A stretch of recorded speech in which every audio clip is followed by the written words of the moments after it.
Olá a todos e a todas! Esse é mais um podcast do Mulheres no E-Commerce. Eu sou a Ale Periardi, responsável pelo podcast do MNE e trago para falar com a gente hoje uma profissional que tem mais de 10 anos de e-commerce, com passagens por grandes nomes do varejo online brasileiro como Shop Together, O Que Vestir, Snapcom e InBrands. Ela já assumiu posições de diversas pontas da operação digital, do gerenciamento de produção de conteúdo, passando pela área de qualidade, avaliação e melhoria contínua da experiência do consumidor, até o marketing e a gestão das mídias online e offline. Além disso tudo, é professora da Com School e foi premiada como melhor profissional de e-commerce em 2020 pelo prêmio Abcom. Estou falando da Head de E-Commerce da Snapcom, Anita Bataglin. Seja bem-vinda, Anita. Oi, Ale, obrigada. Primeiro, queria agradecer o convite, dar boas-vindas a todos que vierem ouvir o nosso podcast. Estou bastante feliz em participar, já conheço o projeto de vocês há bastante tempo, somos parceiros aí dentro da Snapcom e, inclusive, fui uma das primeiras pessoas a gravar vídeo com mulheres no e-commerce quando o projeto começou, então, bastante feliz em voltar e abrir essa pauta com vocês hoje. Anita, vamos começar esse bate-papo falando um pouco sobre as tendências em torno do Omnichannel. Com a pandemia, muitos varejistas correram e se digitalizaram em um primeiro momento. Mas, com o afrouxamento das medidas e a reabertura do comércio, vimos um decréscimo nas vendas do e-commerce. Mesmo assim, o hábito do consumidor com a descoberta do online vai mudar, acelerando assim a implantação, o uso e o desenvolvimento de soluções Omnichannel? Com certeza, Lê. Assim, isso que você coloca até na pergunta é algo que, de fato, a gente, no varejo como um todo, viu mesmo acontecer, né? Houve, no primeiro momento da pandemia, uma grande busca, né, dos varejistas que ainda não estavam, né, para entrar no mundo digital e dos que já estavam para acelerar esse crescimento, e isso de fato aconteceu, né? A necessidade do consumidor levou a esse consumo e obviamente, né, eu acredito muito que esse decréscimo ele é proporcional, né, a esse pico e ascendência muito rápida que houve no setor, mas que também é um decréscimo pequeno diante do crescimento que foi atingido, e a gente vê muitas operações que também não decresceram, né, que conseguem manter a curva de ascendência ou hoje já estão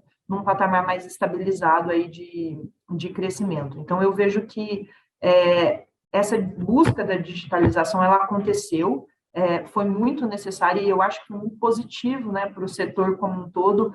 A gente brinca que ser visto na pauta do dia, né, de todas as empresas. Algumas empresas a gente via um movimento de começar uma operação de e-commerce, mas ainda tratar isso, né, até pela proporção de faturamento por empresas varejistas que estão no físico há muito tempo, tratar isso ali como um projeto de inovação, uma frente, né, a ser desenvolvida. E com a pandemia, no e-commerce, né, virou uma pauta do dia, né? Todo mundo quer saber o resultado do e-commerce, quer saber do crescimento e quer conseguir expandir. E aí, por consequência, quando a gente vive esse momento agora mais próximo de uma retomada, principalmente do físico, naturalmente existe, né, nas empresas uma necessidade de voltar novamente para as lojas, né, para o varejo físico e olhar isso como uma oportunidade de recuperação. Então, existe essa necessidade, né, até porque existem investimentos feitos nessas pontas também, mas, ao mesmo tempo, sem dúvida, já com um olhar muito mais de convergir soluções, né? Eu vejo que hoje, dentro da Snapcom e no mercado como um todo, as empresas hoje elas estão buscando muito a solução do Omnichannel, a integração de canais para ampliar, né, a possibilidade de venda e conseguir, de fato, se comunicar com o cliente de uma maneira unificada, porque muitas empresas antes ainda não eram muito bem sucedidas nisso, não tinham grandes investimentos para fazer essa convergência acontecer, e hoje a gente já vê que é uma realidade que as empresas buscam cada vez mais como um projeto cultural da empresa, né? Não só um projeto ali de ter uma frente de inovação, um e-commerce, ou de testar algumas modalidades do Omnichannel, mas de transformar isso, de fato, numa transformação digital do negócio como um todo, né? E a gente, obviamente, trabalhando no setor, a gente acredita muito nisso e entende que o futuro, por tudo que a gente vê acontecendo no cenário global, é esse mesmo, né? As empresas vão precisar passar por essa transformação para estarem adequadas e para que os consumidores que agora já aprenderam a consumir online e já se adaptaram a algumas comodidades, tenham cada vez mais facilidades quando buscam uma solução ou um produto. Perfeito, né? A gente sempre fala que a evolução do e-commerce no Brasil, 10 anos em um, né? Então, Exato.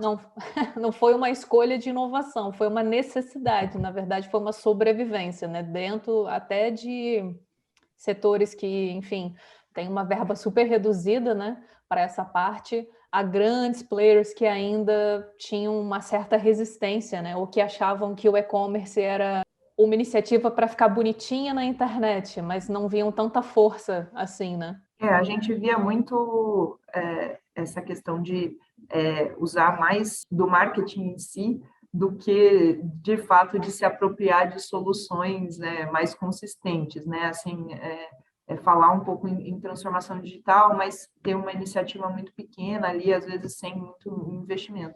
E hoje a gente já vê bem diferente isso, né? Eu acho que essa culturização, esse choque que precisava acontecer para se tornar uma pauta de prioridade, eu acho que a pandemia, nesse sentido, contribuiu muito, né, para que a gente conseguisse chegar lá, né, e ter essa importância dentro das empresas. Então, hoje eu vejo que, mesmo os grandes que ainda estão num processo de iniciação, a gente olha aqui muito para a indústria, né, muito para o D2C, a gente vê que eles querem testar, né? Então tem essa vontade, né? Tem essa necessidade e essa vontade de, às vezes, ainda que começando pequeno, começar a testar soluções, modalidades do omnichannel, ainda que seja gradativo, mas fazer aí uma movimentação para entregar esse serviço de verdade para o consumidor, né? Então eu acho isso muito bacana e acho que nosso setor tende a ganhar muito com isso,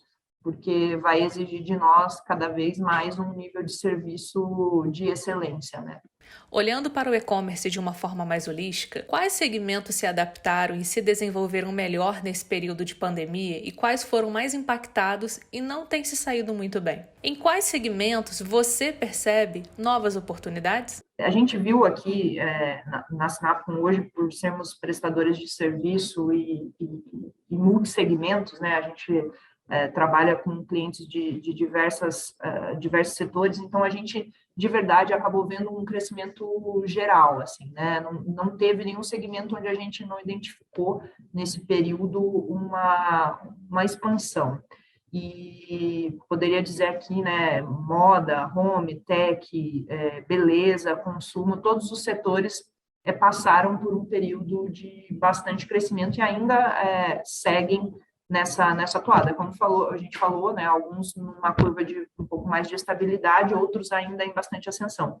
Eu destacaria aqui um exemplo, né, que eu acho que foi bastante relevante pela mudança que traz a complexidade do serviço em si para dentro do digital e também até mesmo de tirar do cliente aquela percepção de que esse seria o tipo de produto que ele não compraria no e-commerce, que foi o setor home, né, que a gente chama aqui, que é a parte de imóveis, né, principalmente quando a gente fala de imóveis para home office. Um destaque que eu acho super bacana é a questão, né, dessas cadeiras que a gente utiliza de escritório, cadeiras de trabalho mesmo, né? E a gente teve hoje a gente tem clientes que trabalham com esse tipo de produto e a gente viu o mercado também fazer um movimento muito, muito relevante em relação ao crescimento da receita nesse segmento e aí estou focando especificamente nesse produto como um exemplo, mas foi algo muito bacana, porque geralmente era o tipo de produto que o cliente procurava mais a loja física para experimentar, dependendo do ticket médio, até por uma questão também de valor. e a gente viu hoje com produtos de ticket médio altíssimo de alguns parceiros que a gente tem nesse tipo de produto, a gente viu a venda crescer assim drasticamente, né, na casa de 3 dígitos, então é bastante expressivo.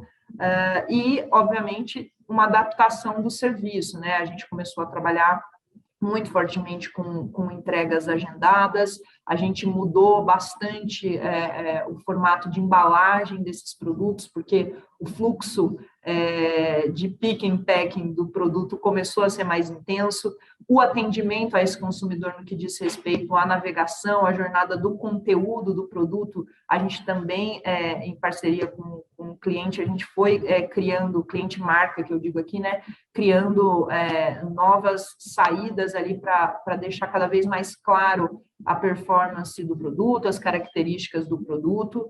Então, eu acho que é um setor que eu destacaria bastante aí, porque teve um crescimento muito expressivo e eu acho que mudou bastante a forma como o consumidor pensava em adquirir esse tipo de produto ali no segmento de home. Então, eu acho um destaque legal de colocar, tá?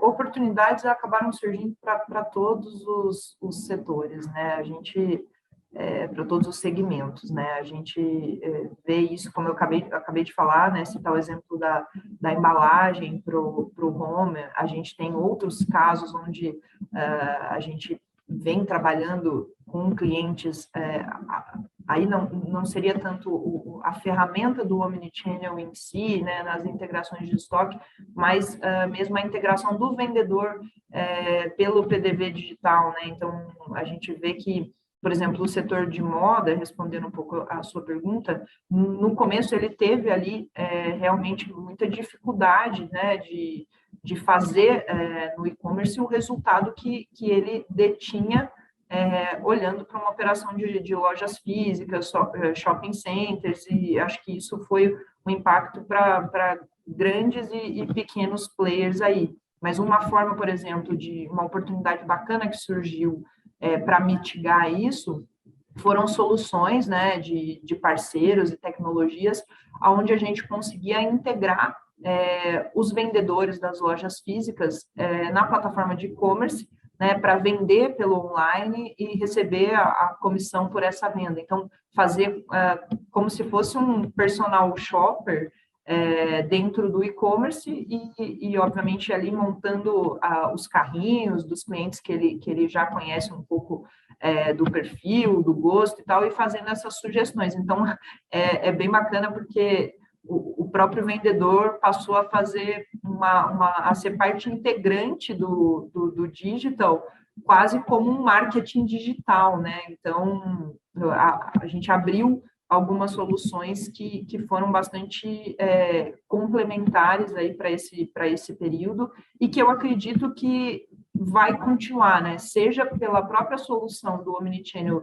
estar na ponta, lá no PDV, disponível para o vendedor utilizar quando ele não tem, por exemplo, o estoque de uma peça e ele sabe que no e-commerce tem e ele não quer perder essa venda, né? Então, ali no ato da compra física, como também quando um cliente dele está ali, às vezes, mais distante, né? Ou um pouco sem tempo de visitar a loja, mas ele já tem um relacionamento, ele poder usar o e-commerce como uma ferramenta de push, né? De propaganda ali, para buscar aquele cliente de volta e trazer a recorrência. Então, eu acho que citaria a moda e acho que essa oportunidade é bem legal para integrar o off. Como profissional de e-commerce há mais de 10 anos e com uma carreira de sucesso, conta para quem está iniciando quais posições de trabalho estão ascendendo no e-commerce, como você orienta novos profissionais a se prepararem para o mercado? É difícil de se responder numa frase só, né? Porque são muitas coisas que compõem, né, uma carreira e ao longo dela a gente vai mudando, às vezes um pouco o foco, às vezes um pouco o objetivo, mas eu acho que uma coisa imprescindível que eu diria é que, assim, dificuldades a gente sempre vai ter, né, em todos os segmentos aí. Eu acho que nenhuma profissão ela é feita só das coisas boas, né? A gente passa por momentos de, enfim, altos e baixos, desafios maiores, às vezes maior estabilidade.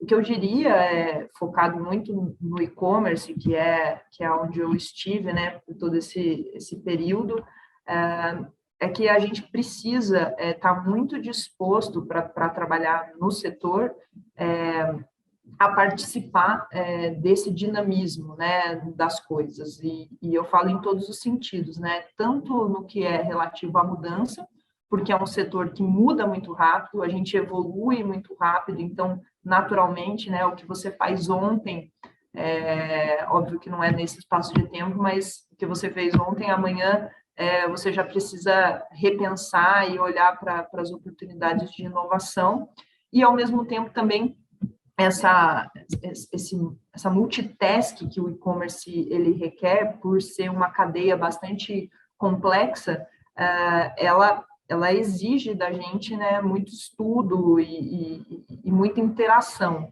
Então, eu acho que tem que ter bastante resiliência, né, para estar dentro do setor, tem que gostar de um dia a dia agitado, né, onde você tem muitos assuntos acontecendo ao mesmo tempo.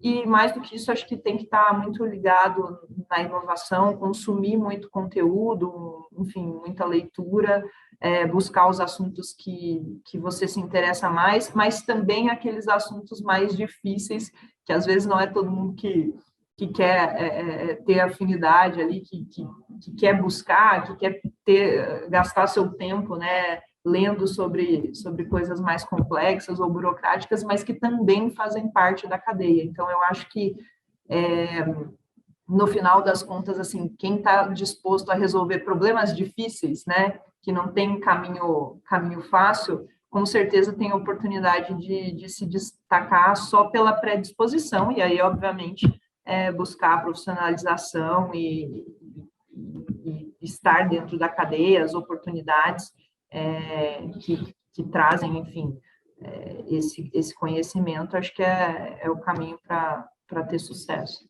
Bom, você falou de algumas coisas que não são tão estimulantes de se estudar, mas que são bem necessárias. E para a Anitta, o que foi chatinho, que você falou, ah, meu Deus, vou ter que estudar isso, e depois você viu, realmente foi importante vencer essa resistência, lá no início da sua carreira?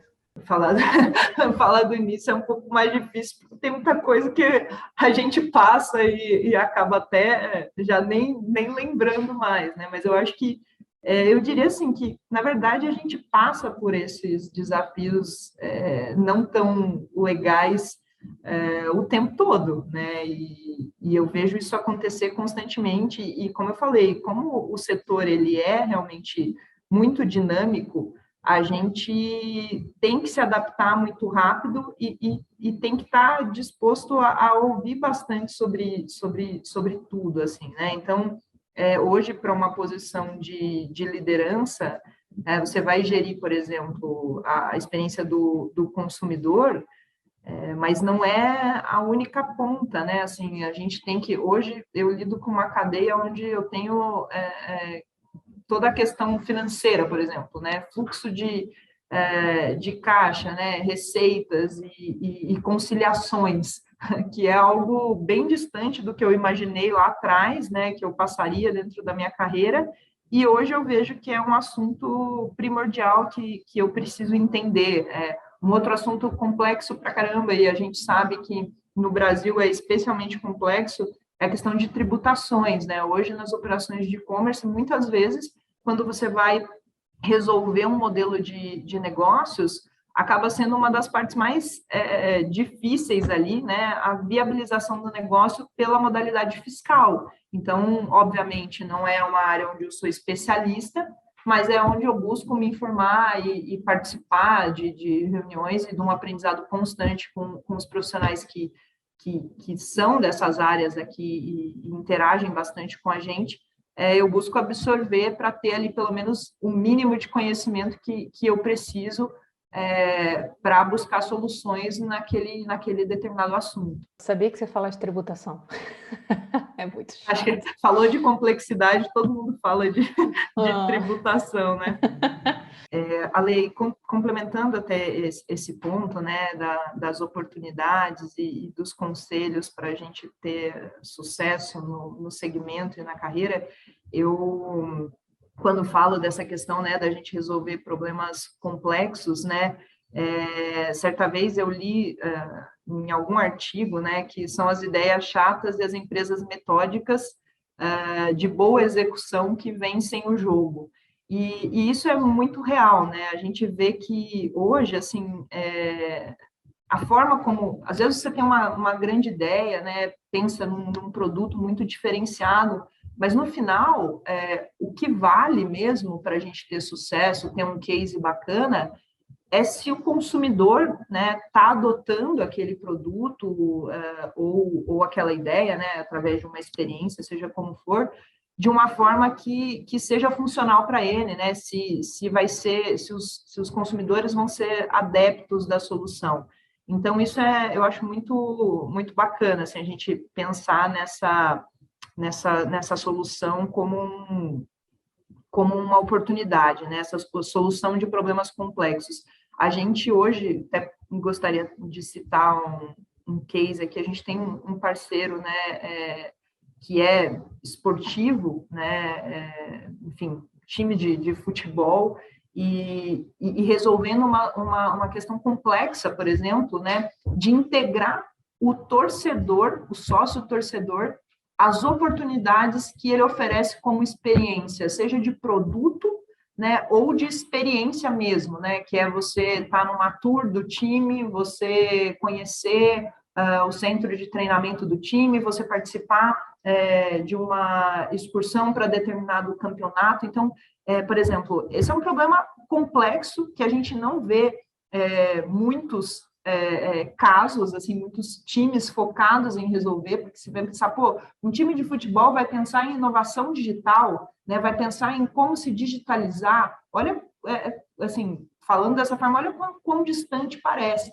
E hoje a gente tem exemplos aqui, né, exemplo de cliente que está fazendo isso, de time que está fazendo isso e sendo muito bem sucedido, complementando a sua receita, né, dentro do clube, fortemente com esse tipo de iniciativa. Então, é um problema que, assim, né, antemão ninguém quer resolver, né, e poucos estão resolvendo. Mas lá na frente, isso gera um valor agregado para o consumidor, e nesse caso ainda, né, falando de time de futebol, é bastante interessante porque a fidelidade do cliente você já tem. Então, tudo que você oferecer de experiência para ele, a possibilidade de você conseguir fazer com que traga um resultado positivo é muito grande. Então, talvez, né, a maioria, por exemplo, dos times de futebol do Brasil ainda não tenham entendido isso, o potencial que eles têm tendo consumidores fiéis, porque o torcedor nada mais é do que um consumidor fiel daquela marca.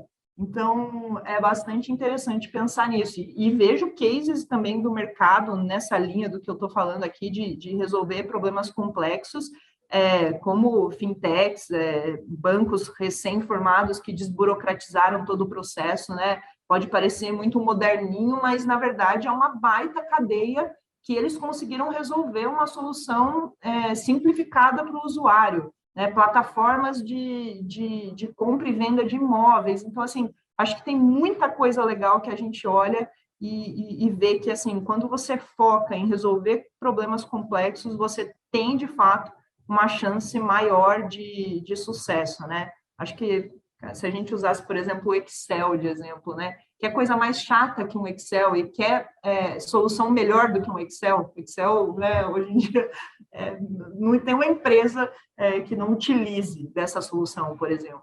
Então, acho que é bem legal usar esse viés, né? Porque as pessoas hoje em dia estão num momento, aí a gente está num momento como sociedade, onde, ao mesmo tempo que essa evolução rápida que eu coloquei, que também ocorre no e-commerce, ela é parte integrante do negócio e você precisa acompanhar, as pessoas querem mudar muito rápido. Então, algo que não deu tão certo, eu já vou e pulo para uma outra coisa, né? Estou numa oportunidade, não era bem isso, eu nem espero, já saio pela porta buscando uma nova oportunidade. Então, às vezes, de fato, a gente tem que olhar com um pouco mais de cuidado para as coisas complexas. Eu acho que esse é um bom conselho.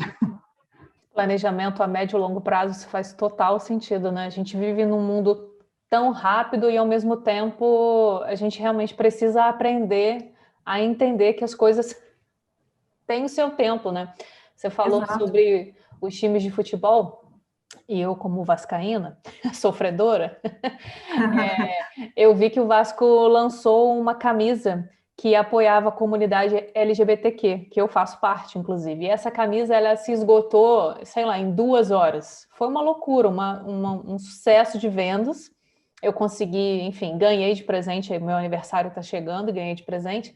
Mas eu acho que foi uma ação super interessante, porque o Vasco, né, de não puxando sardinha para o meu time, mas sempre apoiou causas muito importantes. Então, foi o primeiro time a abraçar a comunidade negra, né? A aceitar jogadores, porque infelizmente a gente teve um tempo que jogadores pretos não poderiam jogar em grandes times, e foi um time também que abraçou a comunidade das mulheres, a comunidade LGBTQ, enfim, é realmente bem interessante como que ações no e-commerce podem movimentar e fazer com que as pessoas entendam que times de futebol são empresas, né? A gente tem esse sério problema aqui no Brasil, né? E que, inclusive, precisam, né, se posicionar até nessa pauta social também, como as empresas, de forma geral, né, as empresas que estão preocupadas com essas questões, vêm fazendo, né? E, de fato, cada vez se tornem mais inclusivas, enfim, né? Acho que essa pauta ela tem que ser comum, né? Infelizmente, ela ainda não é, porque existem problemas a serem tratados, mas ela precisa ser. E só vai ser se todo mundo abraçar, né? Exatamente. E assim, na comunidade LGBTQ, a gente fala do pink money, né? Que é aquele dinheiro que vem da comunidade gay, da comunidade LGBT. E aí uma marca lança uma blusa em apoio, e aí a comunidade fala, nossa, que legal, essa marca está me apoiando. E aí, meses depois, a gente sabe de um escândalo de homofobia dentro da marca, e a gente entende, e nenhuma ação é tomada referente a esse escândalo. Então a gente entende que eles só querem o pink money, né? Eles só querem vender para a comunidade, mas não querem abraçar de fato. Mas isso já dá um outro papo. Daria um outro podcast aqui para a gente debater a questão. Mas sem dúvida, mas tem que ser, assim, só para não deixar de fechar o assunto, tem que ser genuíno, né? Todo esse movimento tem que ser genuíno. Falando de sucesso, você já deu dicas incríveis. Vamos falar um pouquinho sobre a Black Friday, que está chegando. Estamos em setembro, faltam 2 meses, um ano completamente atípico. O que a gente pode esperar desse evento que movimenta todo o mercado, desde o pequeno lojista aos grandes players que fazem ações, enfim, gigantescas? A gente está tendo uma grande expectativa de quem está por trás. Qual alguma novidade que você poderia talvez adiantar para a gente, dar um spoiler? Bacana. Realmente os preparativos já começaram, né? Para o e-commerce, o Black Friday é como um carnaval para uma escola de samba, né? É quando a gente se prepara e tudo tem que funcionar, né? A harmonia tem que ser perfeita para a gente sair vencedor, né? Desse processo e fechar o ano ali com chave de ouro. Então, eu diria que, assim, o ano passado a gente passou, né, por um Black Friday onde a gente se adaptou a um novo volume, né, o crescimento que a pandemia trouxe, tudo isso acabou convergindo para que a gente adequasse as operações para uma escala que a gente não tinha visto antes, né, e aí, então eu diria que a pauta foi muito escalabilidade, né, de negócio. E essa preparação foi muito focada nisso. E esse ano eu vejo que a gente já está mais preparado para assumir outras escalas, e aí eu vejo um foco muito grande na questão de qualidade de serviço, né? Porque uma vez que a gente ganhou esse consumidor digital e houve esse movimento, e ele ainda segue acontecendo aí, do crescimento, né, do público e do consumidor no canal, seja pelo próprio e-commerce ou por soluções omnichannel que integrem as duas pontas do on e do off, a questão do serviço com certeza vai ser uma grande pauta, porque esse consumidor ele agora já está mais adaptado, né, à usabilidade e à experiência de compra online. Por outro lado, é uma época onde a gente sempre busca converter leads, então você vai ter muitos novos clientes também. e a intenção é que a gente entregue muita qualidade de serviço. Então, o que eu vejo como uma tendência muito forte é, obviamente, a questão do lead time de entrega, que já vem sendo uma pauta bem intensa, né, para o varejo aí, digital, a gente cada vez fazendo em menos tempo, né, e ampliando o raio, né, de atuação, onde a gente consegue atender pedidos no mesmo dia, em 2 horas, em 3 horas. Então, eu vejo que esse investimento ele está sendo feito e com certeza vai se destacar quem conseguir trazer esse benefício em serviços, porque no final o Black Friday ele é uma porta de entrada para recorrência ou para você de fato perder um cliente, né? Então, pela escala, ele tem essa sensibilidade. Então, a gente quer muito que o serviço, talvez nesse momento, para os novos consumidores, você acaba conseguindo a conversão pela oportunidade, que é a oferta, mas a recorrência vai vir através do que você entrega no pós-venda, né, como serviço.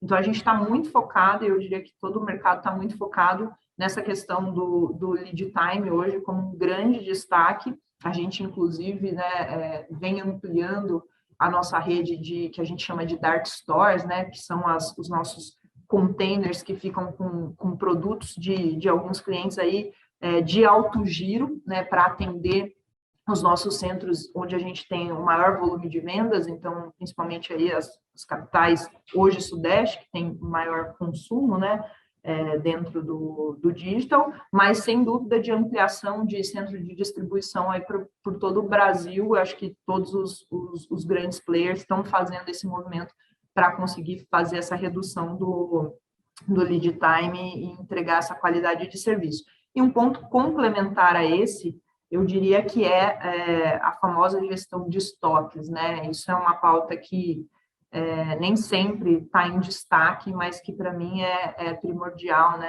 Essa gestão ser muito efetiva e um planejamento muito eficiente para o Black Friday, ele de fato é importante para... A gente sabe que em alguns setores a matéria-prima tem sido um ponto aí de dificuldade, né? Acho que vai faltar um pouco de produto no mercado em alguns segmentos, mas sem dúvida os canais que se prepararem para ter o produto também vão conseguir uma posição de destaque. Então, acho que o que a gente está buscando muito hoje sem dúvida, a experiência né, post-click ali, principalmente no que diz respeito a lead time de produto, e a preparação e planejamento de supply, né, de estoques mesmo, suprimento.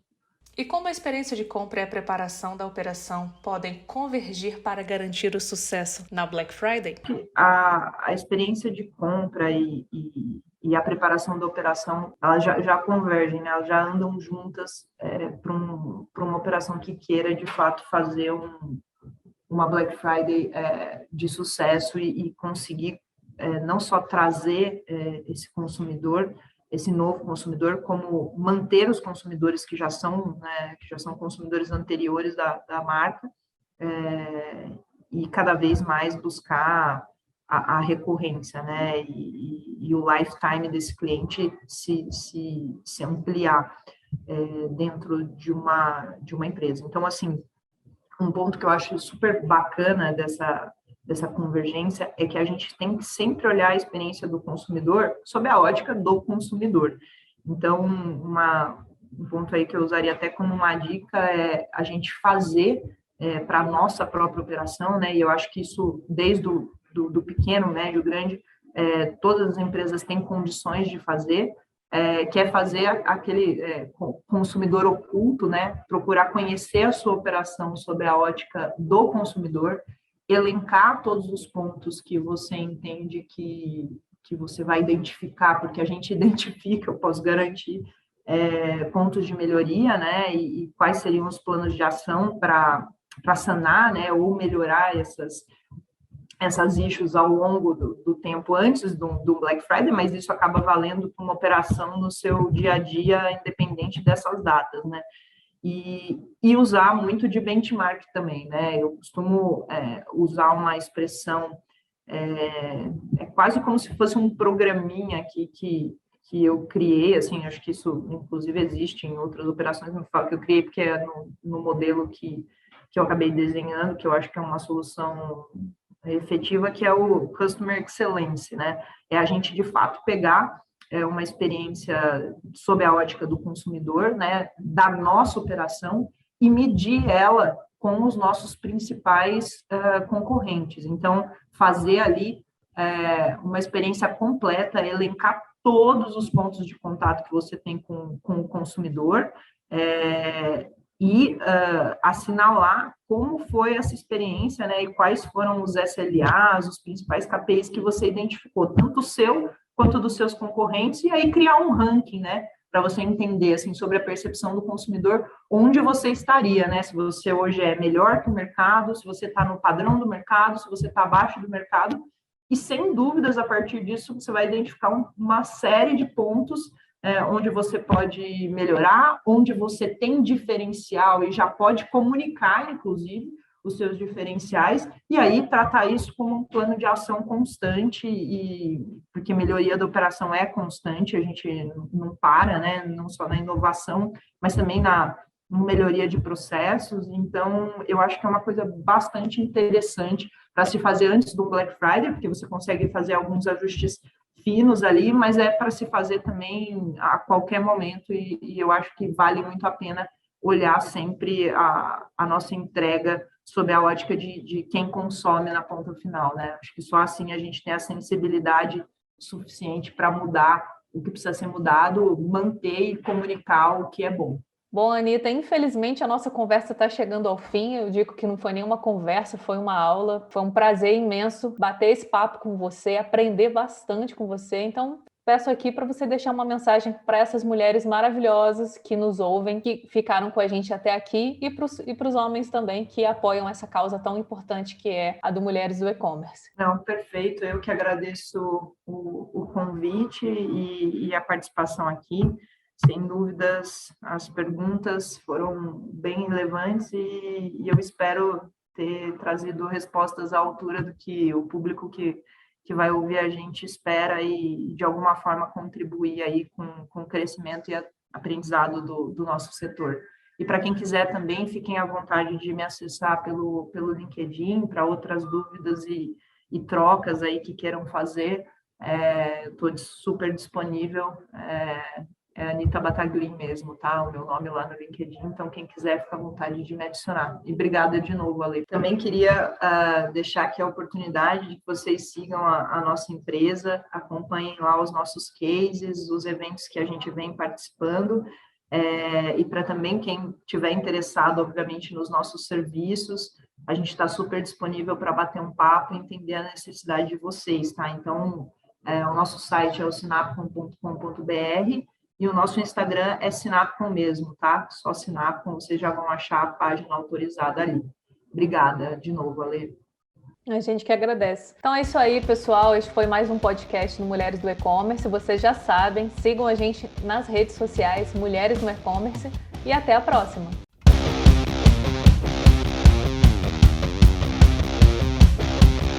Você falou essa parte da embalagem, e a gente, como consumidor, a gente não pensa muito sobre isso, né? Mas deve ter, enfim, novas oportunidades aí para quem trabalha com embalagem, né? Para, enfim, conseguir crescer esse mercado também, né?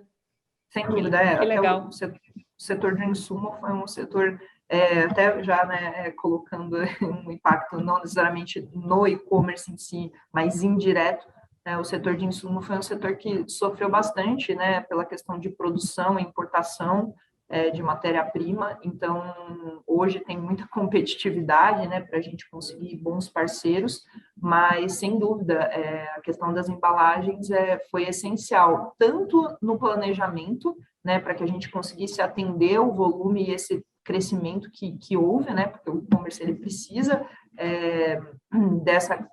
desse complemento, né, nos produtos, como também para adaptar os tipos de embalagem que a gente usava para determinados produtos pela questão do volume mesmo de manuseio, né, dos itens. São coisas que às vezes a gente não pensa no detalhe, mas que numa operação de e-commerce, quando você vai ganhando escala, passa a se tornar parte bastante importante, que inclusive impacta até mesmo a produtividade, né, do que a gente consegue faturar e expedir para o cliente consumidor final por dia, né? Então, quanto mais eficiente a minha embalagem, melhor o meu lead time, né? O impacto acaba sendo direto no consumidor. Você conseguiu tirar férias ano passado, Anitta? Não. Sabia. A gente entrevistou a Simone Sancho, né? Lá da Imaginário, e várias outras, né? E aí ela falou que ela não conseguiu tirar nem licença maternidade, porque ela foi mãe na pandemia, o primeiro filho dela. Então, assim, loucura, né? Total. Pelo menos Bom, ela conseguiu. Eu não fui mãe, mas eu posso falar que eu dei a luz a vários e-commerces aqui. Isso conta? Conta, com certeza.